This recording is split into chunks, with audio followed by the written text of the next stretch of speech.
moom de dafa mel ni àdduna xol rekk moo ci takku fa tabarakallahu ñu continuer waxtaan wi waaye nuy bëgg rekk ci daara yi fi daje waaw ndax dama amoon benn wëllëre tubaab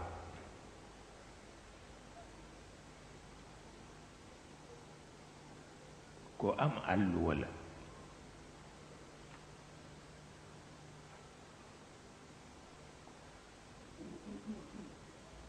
ndax agrégé la ci wàllu histoire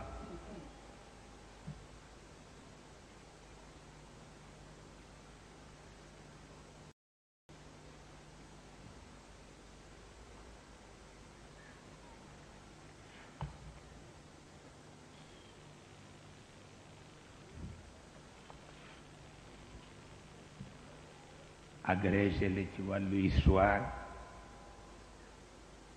doctoresse lettres la man nag li ma boole woon ak moom mooy médecine ndax médecin la woon ca njëg séem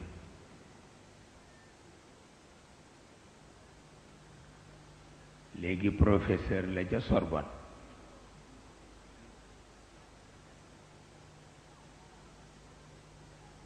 mu fekk ma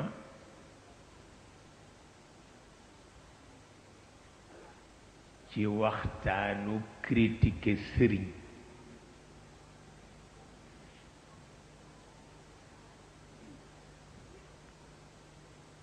mu ni ma bu ko defati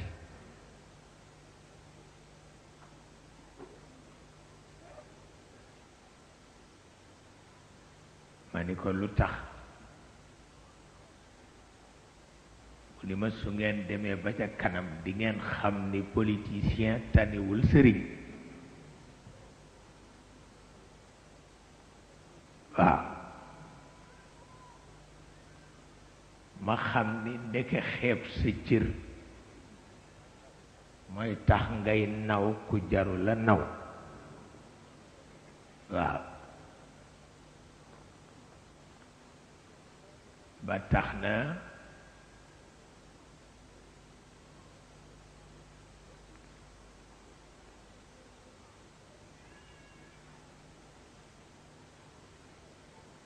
Senghor daf ma doon tooñ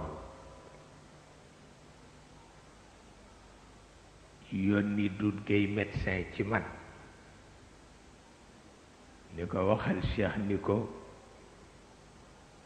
s'il le veut on va se battre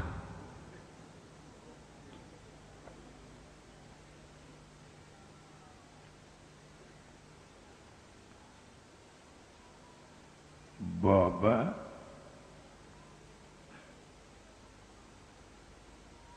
kenn mësagul gis parti bu juddoo ci daara te la ñu defe suñu parti bi ñaari weer la am élection yi ñëw ñu battre Senghor bu wóor pour wax la ni nit du xeeb boppam waaw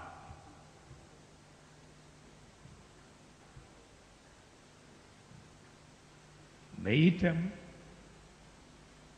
gérer réew mi taxul woon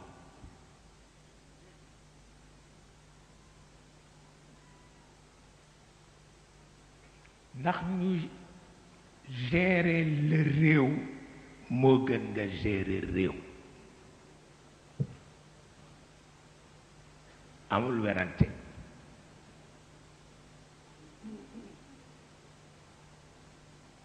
te kilifa yi ma ko wax duñu juum mukk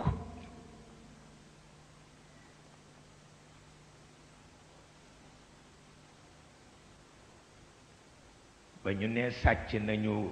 victoire u PSS kilifa yu màgg ma gis ni ma moo gën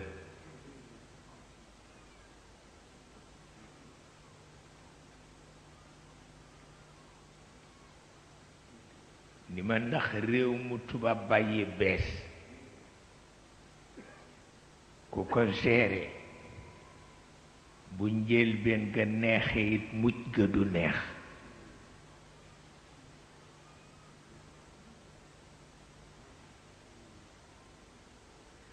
moom la wolof di wax ne musiba bu dee door dafa neex. waaw musiba su dee door dafa neex waaye soo demee ba ca mujj ga ca ngay yëg wextaan wa.